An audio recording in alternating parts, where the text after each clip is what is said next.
Welcome to the mathematics and statistics, that is quantitative aptitude class. Today I am introducing a new concept known as theoretical distribution.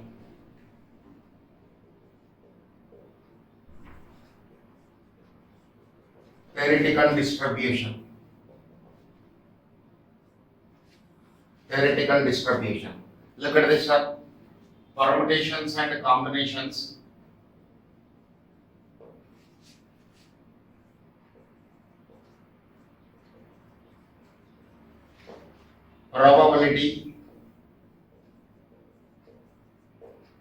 Probability distributions, or you can say theoretical distributions.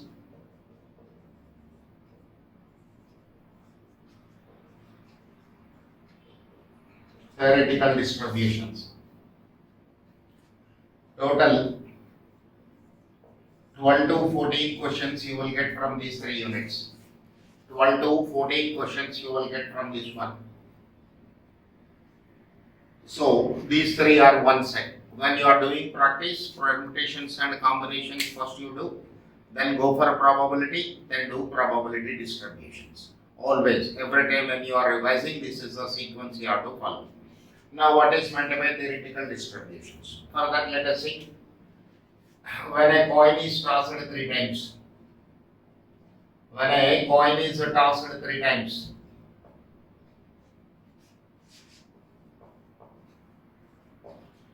total number of cases, how many we will get? Total number of cases is equal to 2 power 3, 8 cases we will get. So I can write the sample space.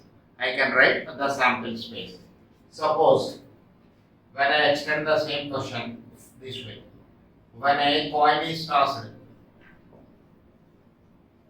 10 times, total number of cases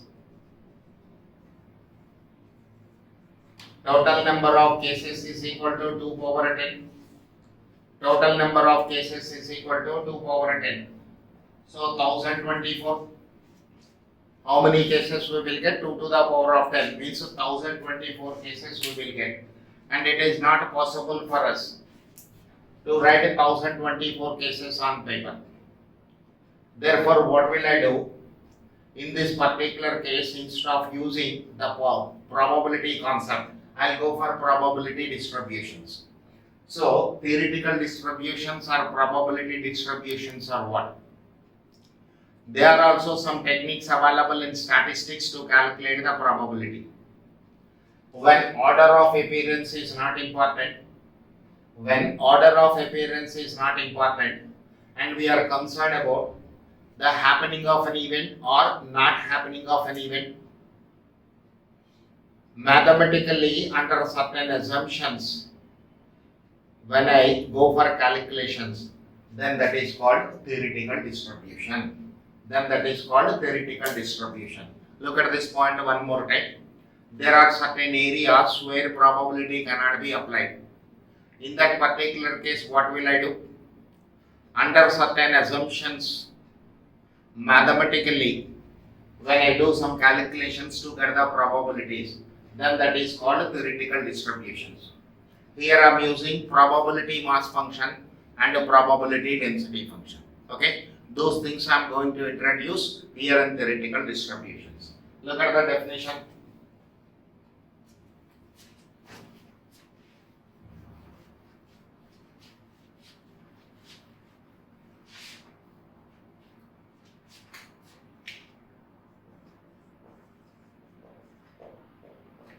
Theoretical distributions.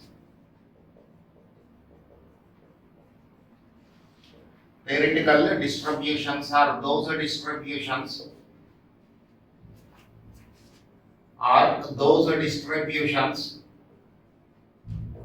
in which probabilities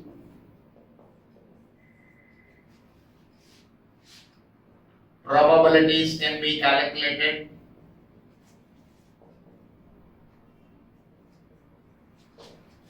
mathematically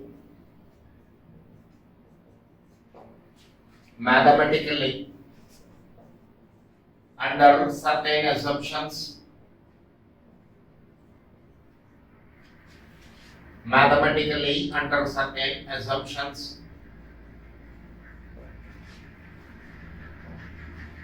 mathematically under certain assumptions. That is the definition of theoretical distributions. Second point,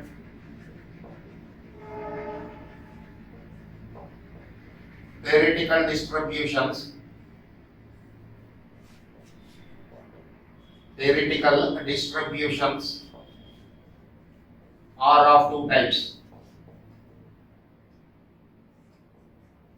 Theoretical distributions are of two types. First one is discrete distributions. Example, binomial and Poisson. Binomial and Poisson distributions.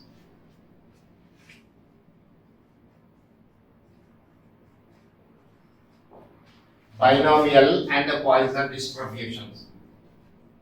Second one, continuous distributions. Continuous distributions. Example, normal distribution.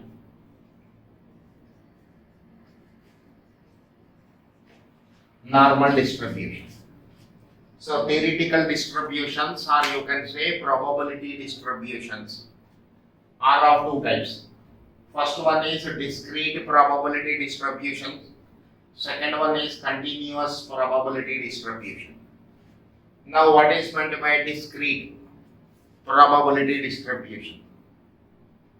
When the variable assumes only whole numbers within a specified value, then it is called a discrete distribution. Or you can say the variable is called a discrete variable. For example, number of students in a class. Number of students in a class. There may be 10 students, there may be 20 students, there may not be any student in the class. But we will never say there are 10.3 students in the classroom. It means when I am representing number of students in a classroom, then I am using a whole number.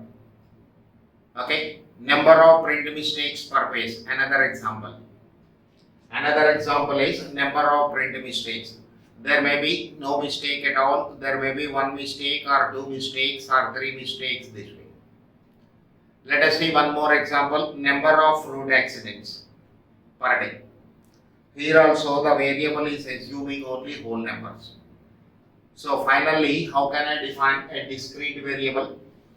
When the variable assumes only whole numbers, when the variable assumes only whole numbers within a specified range, then it is called a discrete variable. On the other hand, when the variable assumes whole numbers as well as fractional values, when the variable assumes whole numbers as well as fractional values, then it is called a continuous variable. Then it is called a continuous variable. For example, height of a student. Height can be expressed as a whole number and a fractional values also. For example, 5 feet, 5.6 feet, 5.7, 5.10. Age. Age is a continuous variable. You can say 18 years, 18 years 4 months, 18 years 7 months, 18 years 10 months. Weight. Weight is also a continuous variable. It can be expressed as a whole number as well as fractional value. This way, when the variable assumes whole numbers as well as fractional values, then you can say it is a continuous variable. So here I have discrete probability distributions in which the variable assumes only whole numbers.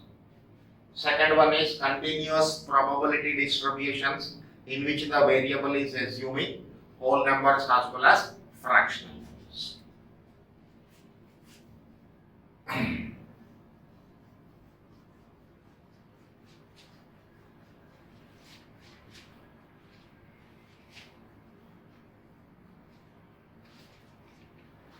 Let us see here. First one, binomial distribution.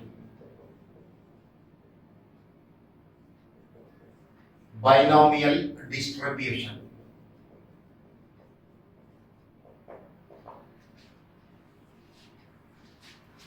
Binomial means two terms are involved here.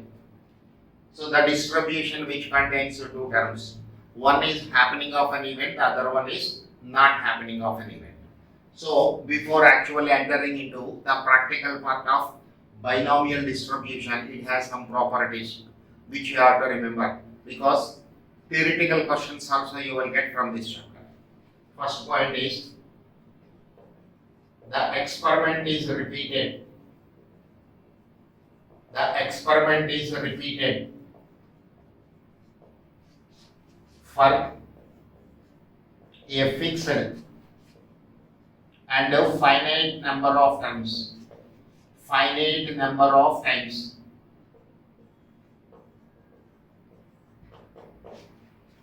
The experiment is repeated for a fixed and a finite number of times. For example, when I want to toss a coin, I will decide how many times I have to toss. 10 times, 12 times. Look at this, another real life example. When a cricket match series is going on, how many one-day internationals will be played between the two countries? That is pre-decided. 5 ODIs or 6 ODIs or 3 ODIs this way. Here the variable is taking whole numbers only, and they are finite and fixed before the team arrives in India, that is the schedule is fixed. Second one, all the trials are independent. All the trials are independent. What does it mean actually? The outcome of first experiment has no influence on the outcome of the second one. That is what all the trials are independent. Third one, the outcome of each experiment. The outcome of each experiment is classified into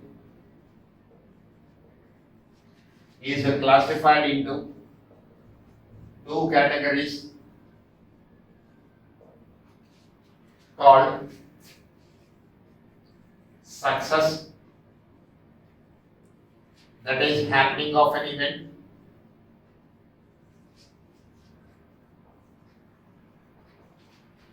called success, and failure, not happening of an event.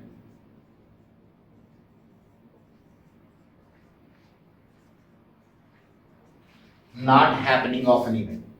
Look at this. The outcome of each experiment is classified into two categories called success, which is called happening of an event, and failure, not happening of an event. Next point, the probability constant of success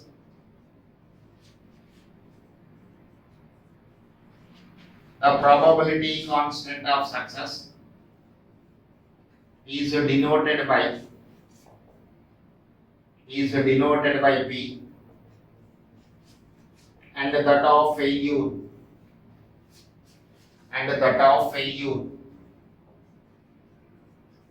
is denoted by Q. The probability constant of success is denoted by P, and that of failure is denoted by Q. And that of failure is denoted by Q. Next point, the probability mass function. The probability mass function is denoted by P of x is equal to R. This is NCR, P to the power of R into Q to the power n minus R, where R is taking the values up to n, where R is taking the values 0, 1, 2, 3, 4, 5, etc. n. Okay, note down this, I'll give you some time, then I'll move to the other points.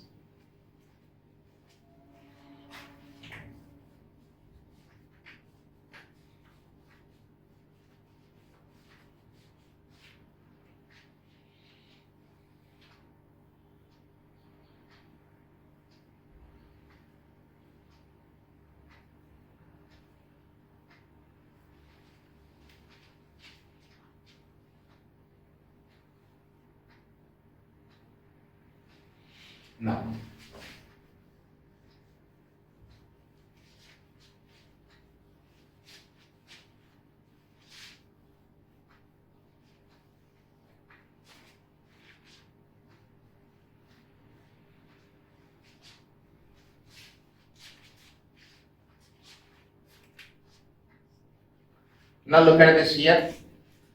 What is meant by probability mass function? What is meant by probability mass function? It is an expression. It is an expression which is used to calculate the probabilities in binomial distribution. Again, I am repeating this point. Probability mass function is an expression which is used to calculate the probabilities in binomial distribution. In binomial distribution. Okay. Now, probability mass function is associated only for discrete variables, not for continuous variables. This point also I'll write later on. Look at this, one more important point to keep in your mind. Here R is a variable. N will represent the number of times you are repeating the experiment. Here N is equal to number of times you are repeating the experiment. R is a variable. P is the probability of success, Q is probability of failure. Here R is taking the values from 0 to n. All are whole numbers only. So the same point I am writing. Since R is assuming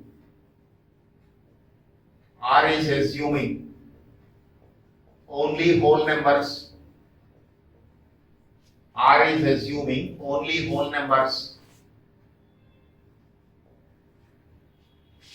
from 0 to n, comma, BD, binomial distribution, short form. Binomial distribution is a discrete,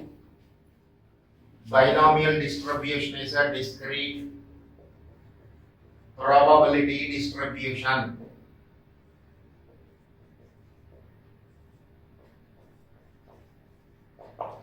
Binomial distribution is a discrete probability distribution.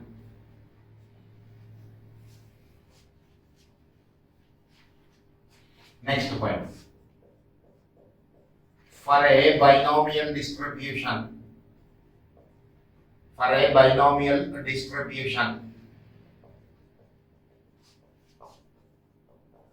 mean is NP. For a binomial distribution, mean is equal to NP. Variance is NPQ.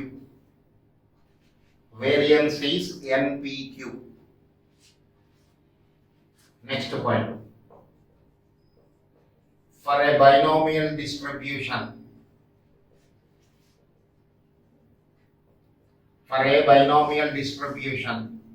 mean is always greater than variance.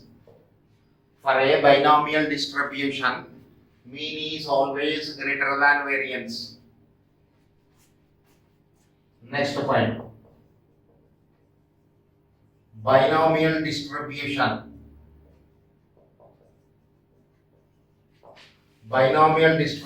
is a biparametric distribution. Binomial distribution is a biparametric distribution. And the two parameters are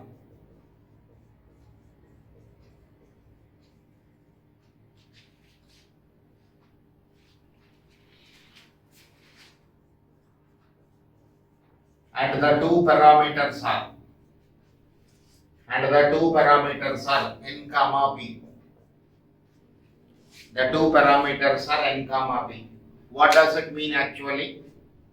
All your calculations in a binomial distribution are dependent on two values. Again, I am repeating this point. All your calculations in a binomial distribution are dependent on the values of n comma p. When I know these two values, anything, let it be, we can calculate in the given question using binomial distribution. So it is called a biparametric distribution. Binomial distribution is a symmetrical. Right now you remember, sir. I'll explain what is meant by symmetrical in normal distribution. That is after Poisson. This point will come. That time again I'll take up. Binomial distribution is a symmetrical when P is equal to Q is equal to 1 by 2. Positively skewed.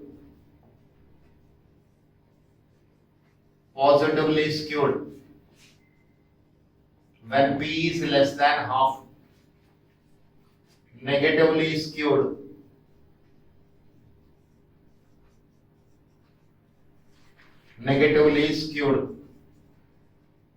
When P is greater than 1 by 2. Binomial distribution is symmetrical when P is equal to Q is equal to 1 by 2. Positively skewed when P is less than 1 by 2. Negatively skewed when P is greater than 1 by 2. Theoretical question. So remember this. Okay. Note down these points also.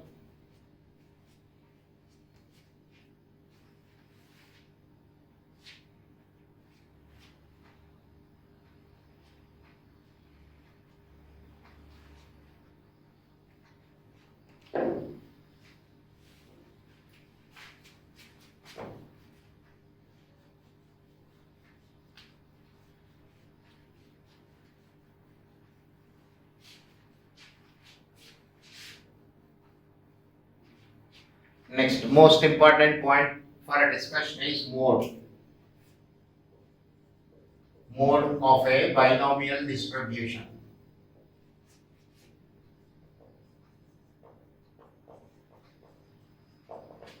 What does it mean actually? What is meant by mode? Here, for this binomial probability distribution, or you can say binomial probability distribution, for what value of R probability is maximum? Again, I am repeating this point. What is meant by mode?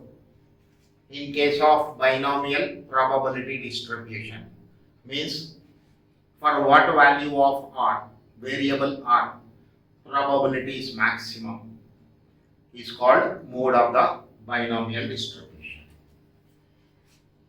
Binomial distribution may be unimodal or bimodal. Binomial distribution may be unimodal or bimodal. It means there is only one value at which probability is maximum. There may be two values for which probability is maximum. So unimodal means there is only one value of R at which probability is maximum.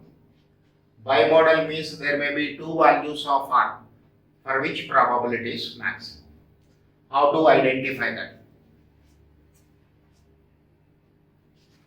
Binomial distribution may be unimodal or bimodal depending on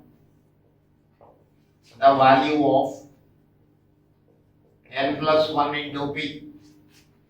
Binomial distribution may be unimodal or bimodal depending on the value of n plus 1 into p. When n plus 1 into p is equal to k, an integer. When n plus 1 into p is equal to k, an integer. It is a bimodal distribution. It is a bimodal distribution, and the two modal values are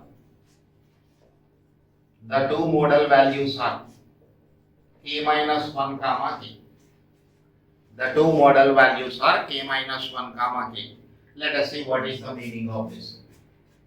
For example, n is equal to 9, p is equal to 0.7.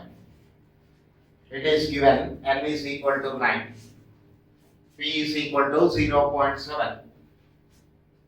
n plus 1 into p, n into 0.7. So 7. 7 is a whole number. So when r is equal to 6 or r is equal to 7, r is a variable assuming different values. So for r is equal to 6 and for r is equal to 7, the distribution is having maximum probability. When r is equal to 6 and r is equal to 7, the distribution is having maximum probability. Let us see the second case. Case 2. When n is equal to 8, p is equal to 0.8. So n plus 1 into p, 9 into 0.8, it is 7.2. It is 7.2, but it is not an integer, means it is not a whole number. Now, integral part is 7. I am separating the integral part, leaving fractional part. Forget about the fractional part. 7. Okay? Which is mode. N plus 1 into p is equal to 9 into 0.8. This is 7.2, which is not an integer. Then what will I do in this particular case? I will separate the integral part. Integral part is whole number 7, which is mode. The distribution is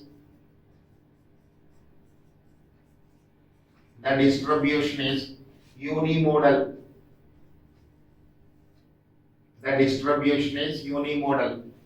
There is only one value at which probability is maximum.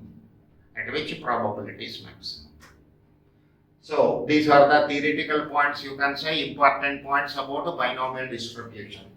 Those who are having maths background at intermediate level, this chapter you studied in probability, so this is not new to you.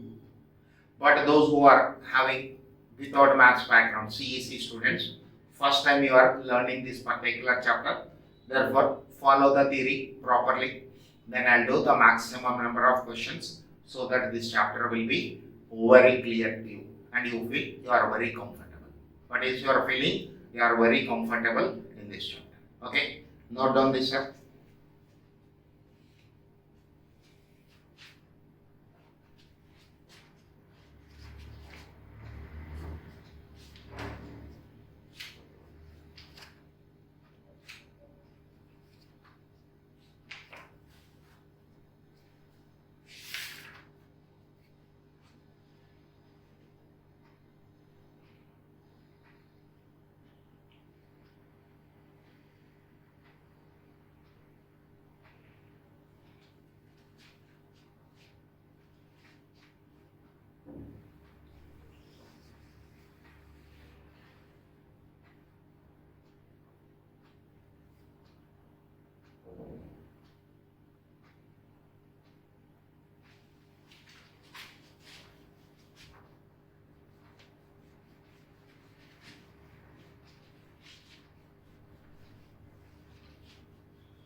Now look at the application part of this. This is ICA material. Page number 17.43. Set B. Set B. Set A is the theory questions. You have to go through the points which I am writing, understand them, and answer set A from your side. If you have any doubt, that I will consider. Now, the problems of binomial distribution or Poisson distribution or normal distribution are classified into two categories. First type problems are all which are dependent on parameters. Second one, which are dependent on probability mass function. Okay, what does it mean actually? Let us see this question. Question number 2, first I am doing. X is a binomial variable. X is a binomial variable with n is equal to 20. What is the mean? If it is known that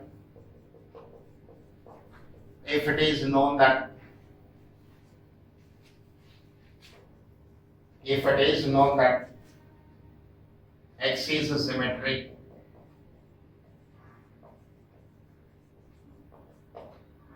x is symmetric. Okay, this is my question. Have a look on the question. N value is given. How many times we are repeating the experiment? 20 times I am repeating this experiment. Fine. Second thing is mean I have to calculate. Fine, no problem.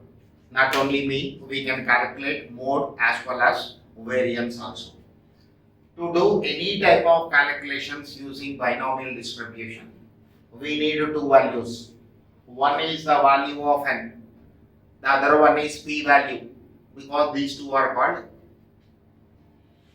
parameters of the binomial distribution.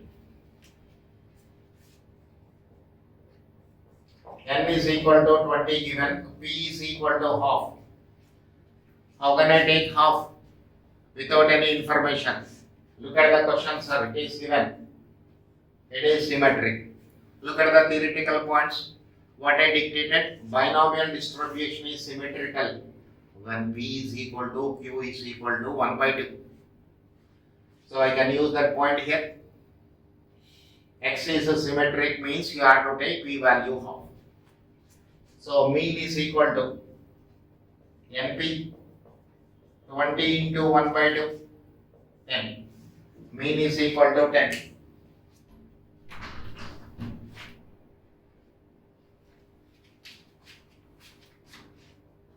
Look at this variance, NPQ. Variance is NPQ 20 into 1 by 2 into 1 by 2. So 4 will go 5 times in 20, variance is 5. Mean is equal to 10, variance is equal to 5. Look at this. One more theoretical point I dictated. For a binomial distribution, mean is always greater than variance. Mean is 10 and variance is 5. Third one, mode is equal to n plus 1 into p. 20 plus 1 into 1 by 2. 21 into 1 by 2, 10.5. 10.5 is not an integer, it is not a whole number. So the distribution is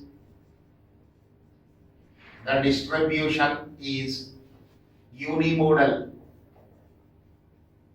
The distribution is unimodal. Mode is equal to integral part of n plus 1 into p.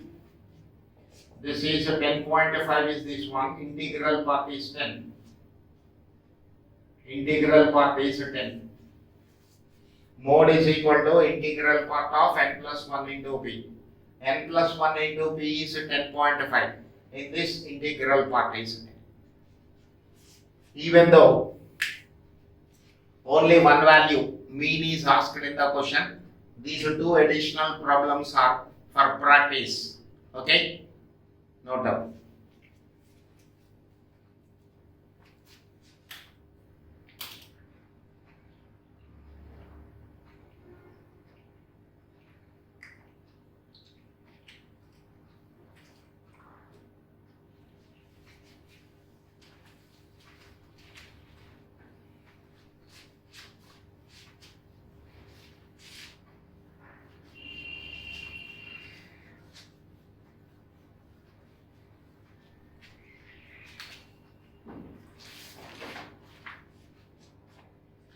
Look at the question number 3. X is a binomial variable with parameters n comma b. When it is written in this manner, how to read it? X is a binomial variable with parameters n comma b. Find maximum variance of x when n is equal to 16. N is equal to 16. Okay. You have to calculate maximum variance. Very simple, one line answer. Maximum variance, how can we calculate? N by 4. Remember this. It is not mentioned by me by mistake.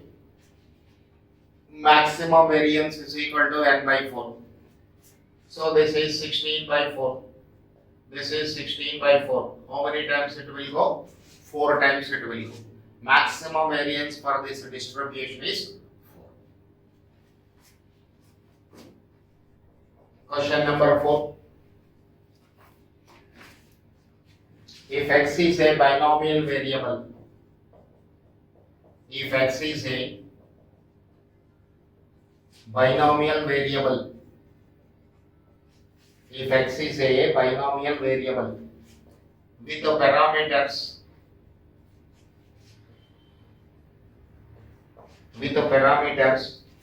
15 and 1 by 3, 15 and 1 by 3, find mode of the distribution, mode of the distribution.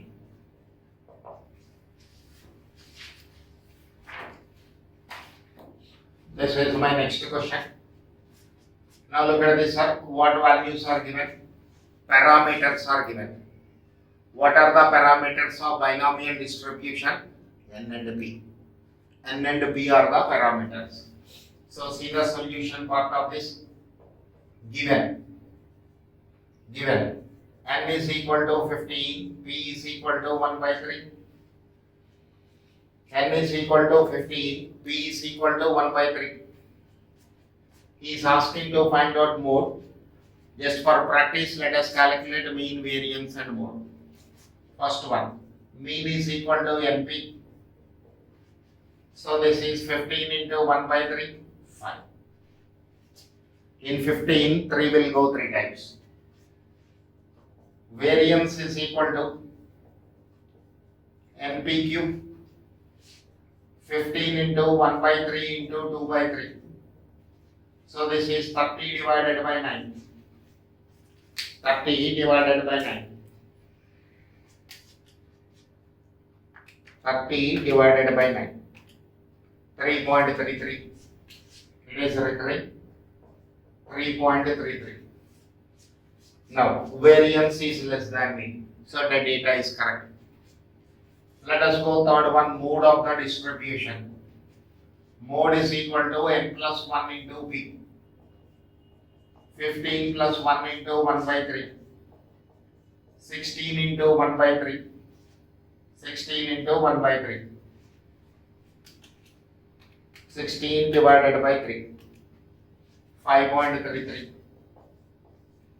5.33. 5.33 is not a whole number. 5.33 is not a whole number. Therefore, unimodal distribution. The distribution is unimodal. The distribution is unimodal. and mode is equal to integral part of n plus 1 into p. This is fine. Mode is equal to integral part of n plus 1 into p. That is fine. Okay, sir. Note down the solution.